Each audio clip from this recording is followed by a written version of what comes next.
Ponder, ponder, ponder. When I was in grade school, I always wanted to make the pieces fit.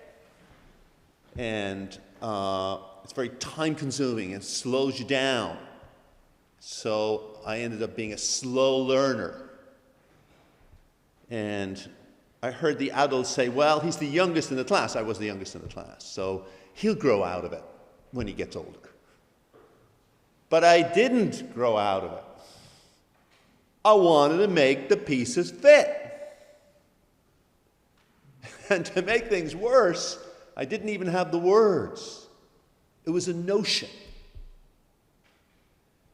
Anyway, when I was 13 years old, my mom told me about the Legionaries of Christ. She didn't know anything about them, but she knew that they had a seminary up there about 4 miles from our house, and that they had a very good youth program on Saturday.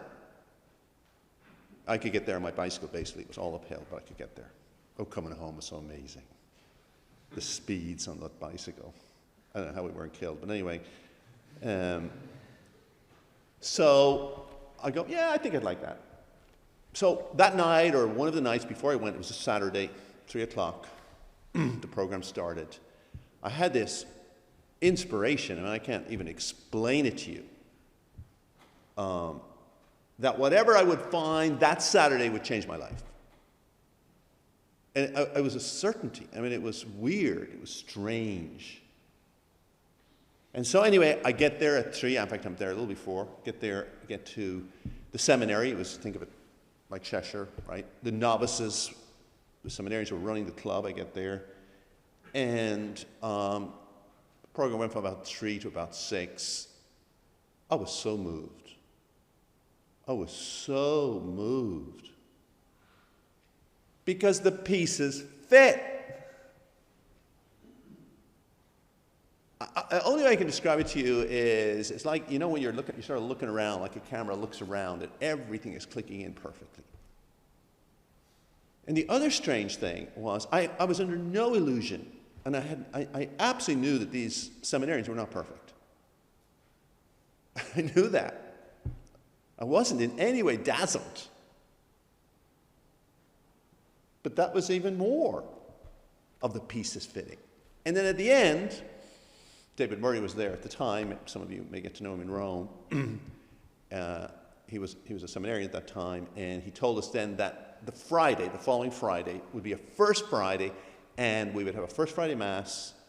I think it was about 7 p.m., and then afterwards we would have a movie. And then we would discuss the movie on the Saturday, the normal club time. The movie actually, when I got there, would be 16 millimeter. At that time, there were no videos like we have today, so they had to get a projector and rent the movie and play it. And again, for me, it was just more pieces fitting. Never watched a movie and then talked about it. And not only that, but the thing that was also fascinating on those Saturday club events, and they really were good. David Murray did a great job. Was not only would we every Saturday we'd talk about something. You'd have like all the activities, and then we'd have a little discussion, and sometimes it would be about a song, and it was our music. We're sort of a little tired of listening to our parents' music, right? And we delve in and find great meaning. The pieces fit. The pieces were fitting. So anyway, as time went on, that discovery of more pieces fitting has not stopped. Today we're celebrating the Constitutions. And a few years ago, with Father Rona, we decided to go back and look at the first Constitution. There's been different versions of it. So we went back and we looked at the Constitution of 1948. That's the first one. And in number 2 of the Constitutions of 1948, it talks about the specific purpose of the institution. Specific means, okay, another way of saying what makes you different. The specific purpose of the Constitution is the establishment of groups of lay people that will help build up the kingdom of Christ.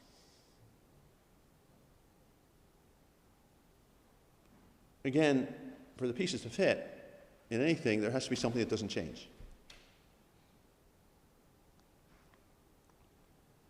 But then it doesn't end. Ponder, ponder, ponder. As I was preparing this homily, I found another piece that goes up on the corkboard. As I was preparing this very homily. Because I went back to the constitutions of 1948, and I went down the different numbers, and number 9, and this is very important for me, because a lot of people have asked, okay, integral formation. We talk about integral formation. And we probably coined the phrase. It's now become pretty famous.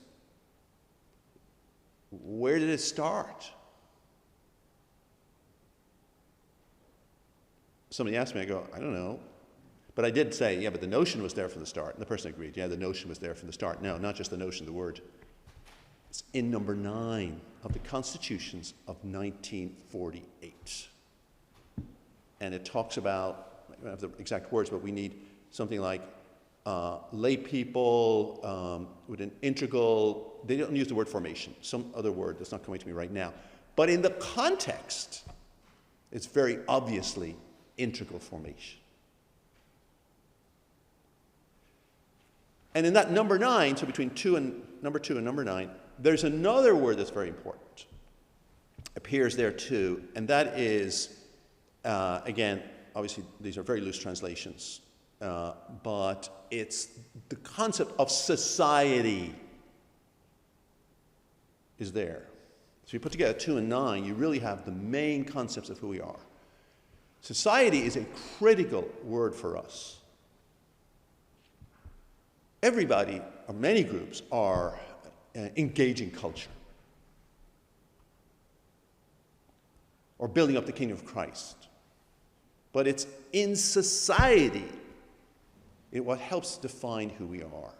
Because of that little word society, that's why we have humanities. If we get rid of that word, you wouldn't have to do humanities. You'd go straight to Rome, right?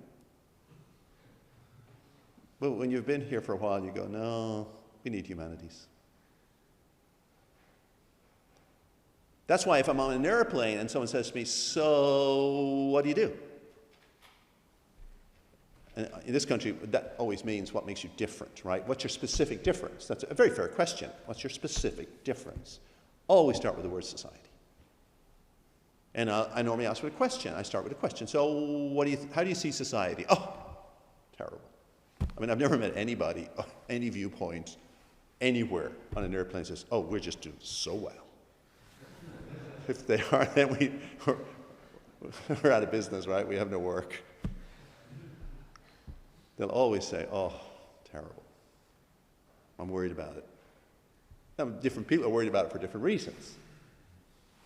And then you start from there. You explain, well, what we want to do is form apostles to engage that society. Very much like the first apostles would have done when they went to Rome. I've had people from many different points of view, people that would totally disagree with us, would at least say to me, you know what? That makes sense. It's society is the key word. And it's incredible for me, incredible, very moving for me as I prepared this homily, that the word integral, I knew society was there somewhere, I didn't know the word integral was there in the first constitutions of 1948. And so Mary pondered. What does ponder mean? Ponder actually has also a meaning of making the pieces fit. Think about it this way. Mary's relatives would have looked at her and seen, oh, that poor girl, she lived a tragic life. She got involved in who knows what. Right? Because they didn't make the pieces fit. Mary, on the other hand, was able to make the pieces fit and she saw the amazing beauty of her life. And so, I think what's important as we celebrate the Constitution is that we don't read the Constitutions alone. It's not good enough, and it'll be quite boring. Ponder the Constitutions. Make the pieces fit. Because that's where the energy is. In other words, ponder, ponder, ponder, because the pieces do fit.